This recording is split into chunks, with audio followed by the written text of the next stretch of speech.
Hello বন্ধুরা, আশা করি সকলে খুব ভালো আছো। আহারে বিহারে নতুন একটা ব্লগে তোমাদেরকে স্বাগত জানাই। বন্ধুরা, দুর্দান্ত গরম পড়ে গেছে, আর এই গরমে প্রতিদিন রান্নাবান্নার ঝামেলা কারই বা ভালো লাগে। তাই আজ আমি তোমাদের সাথে শেয়ার করব এমন একটা রেসিপি যেটা গরমের জন্য তো পারফেক্ট বটেই, তার সঙ্গে মাত্র এই এক পদ দিয়ে দুপুরের লাঞ্চ কিন্তু এক্কেবারে জমে যাবে। আর তা হলো ফেমাস কারি চাওয়ালের কারির রেসিপি। আর এই কারি বানানোর জন্য আজ আমি ব্যবহার করছি পতঞ্জলির বেসন। পকোড়া বানানোর জন্য আমি একটা মিক্সিং বলে নিয়ে নিয়েছি বেশ খানিকটা কোচানো পেঁয়াজ। আমি বড় দুখানা পেঁয়াজ এখানে কুচি করে নিয়েছিলাম, আর ছোট চামচের 1 চামচ মতো রসুন কুচি, 1 চামচ আদা কুচি, ঝালের স্বাদ হিসাবে কাঁচা লঙ্কা কুচি, আর বেশ খানিকটা ধনেপাতা কুচি। তার সঙ্গে আমি দিয়ে দিলাম প্রায় 1 কাপ মতো বেসন, আর দিয়ে দিলাম আরও কিছু মশলা। দিয়ে দিলাম হলুদ গুঁড়ো, লাল লঙ্কার গুঁড়ো, ধনে গুঁড়ো, জিরে গুঁড়ো, গরম মশলা গুঁড়ো, আর স্বাদ মতো নুন। এখানে সমস্ত মশলাগুলোই আমি কিন্তু ছোট চামচের 1/2 চামচ করে দিয়েছি, আর নুনটা স্বাদ হিসেবে দিয়েছি। এগুলোকে সমস্তগুলোকে দেওয়ার পর ভালোভাবে এটাকে প্রথমে মিক্স করে নিতে হবে। এরপর অল্প অল্প করে জল দিয়ে আমি এটাকে ভালোভাবে মেখে নেব। তবে তোমরা যারা ভেজিটেরিয়ান মানে পেঁয়াজ রসুন খাও না, সেক্ষেত্রে কিন্তু তোমরা পেঁয়াজ রসুনটা স্কিপ করতে পারো, শুধু বেসনের পকোড়া বানাতে পারো।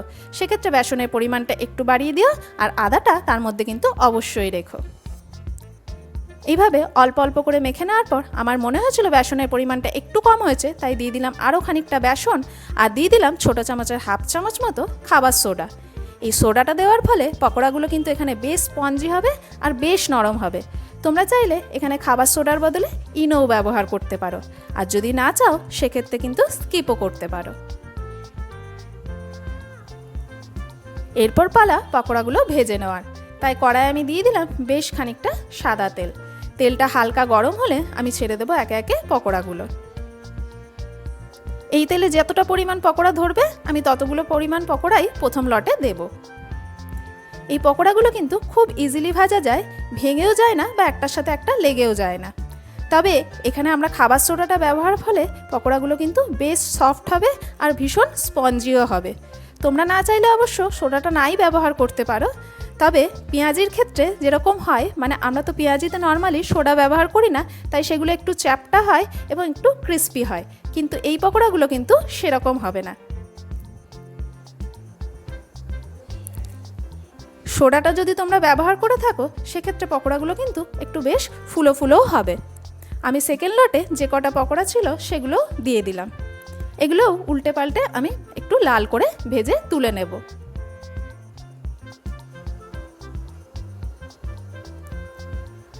সমস্ত পকোড়াই আমাদের এখানে মোটামুটি ভাজা হয়ে গেছে। এগুলো বেশ ফুলেওছে আর বেশ নরমও হয়েছিল। এই পকোড়াগুলো কিন্তু এমনিই খেতে দারুণ টেস্টি হয়।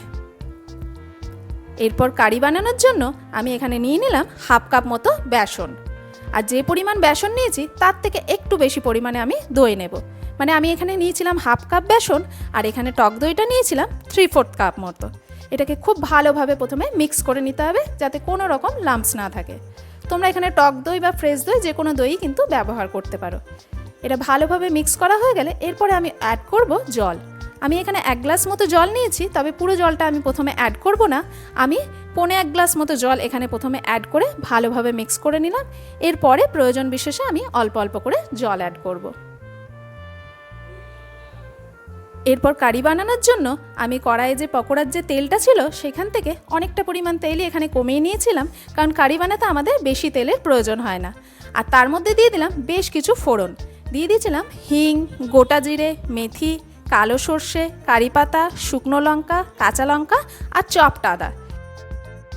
এগুলো একটু ভাজা ভাজা হলে আমি এখানে নিয়ে নিয়েছিলাম ছোট চামচের 1/2 চামচ মতো হলুদ গুঁড়ো। তাতে দিয়ে দিলাম সামান্য একটুখানি জল।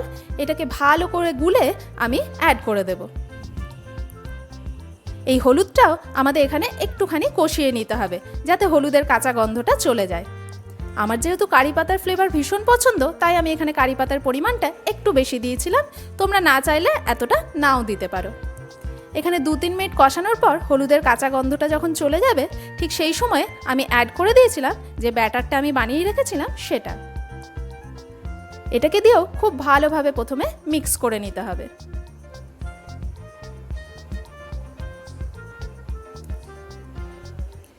এরপরে আমি দিয়ে দিয়েছিলাম যে 1 গ্লাস জলের যেটুকু জল বাকি ছিল সেই জলটা, সেটাকে দিয়ে ভালো করে মিক্স করে এটাকে মোটামুটি আমাদের লো ফ্লেমে 25 থেকে 30 মিনিট মতো কুক করে নিতে হবে।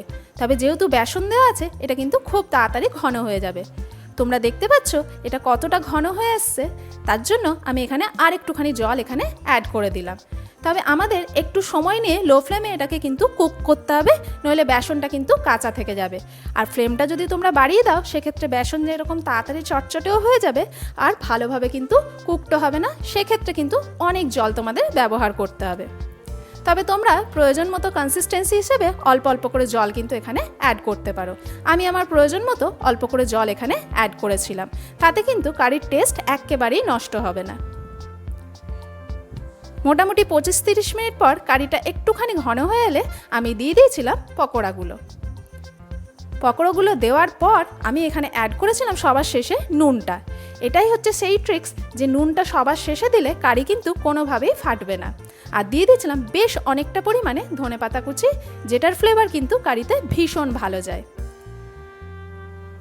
তাই কারি বানানোর মেন দুটো ট্রিক্স হচ্ছে নুনটা যদি তোমরা সবার শেষে অ্যাড করো সেক্ষেত্রে কারি কিন্তু কোনোভাবেই ফাটবে না, আর 25 থেকে 30 মিনিট যতক্ষণ তোমরা কারিটা কুক করবে সেই টাইমটা কিন্তু কন্টিনিউয়াসলি কারিটাকে নাড়াচাড়া করতে হবে লো ফ্লেমে।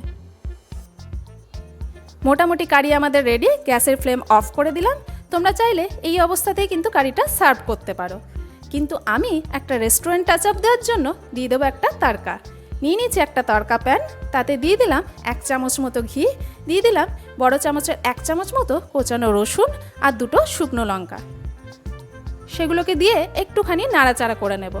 রসুনটা অল্প ভাজা ভাজা হলে যখন কালারটা চেঞ্জ করবে সেই সময় আমি গ্যাসের ফ্লেমটা এখানে অফ করে দেব। আর গ্যাসের ফ্লেমটা অফ করার পর তবেই কিন্তু আমি দেব 1 চামচ মতো কাশ্মীরি লঙ্কার গুঁড়ো, নইলে কিন্তু লঙ্কা গুঁড়োটা জ্বলে যেতে পারে। ওটাকে দিয়ে ভালোভাবে একটুখানি মিক্স করে নেব। তারপর এই তড়কাটা আমি দিয়ে দেব কারির মধ্যে।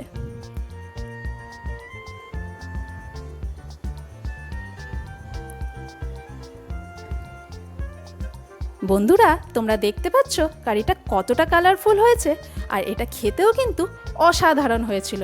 একবার না বানালে কিন্তু বুঝতে পারবে না এটা কতটা টেস্টি। আর এই গরমের সিজনে সপ্তাহে একদিন কিন্তু এই কারি চাওয়াল খাওয়াই যেতে পারে, আর এই কারিটা কিন্তু নর্মাল প্লেন রাইসের সাথে দুর্দান্ত জমে যায়। বন্ধুরা আমার এই বাঙালি হাতে পাঞ্জাবি কারির রেসিপি যদি তোমাদের ভালো লেগে থাকে প্লিজ একটা লাইক করে দিও, আর চ্যানেলটিকে অবশ্যই সাবস্ক্রাইব করো। আর যদি ফেসবুক থেকে দেখে থাকো তাহলে পেজটিকে ফলো করার অনুরোধ রইল। তোমাদের একটা লাইক কিন্তু আমাকে ভীষণই মোটিভেট করে।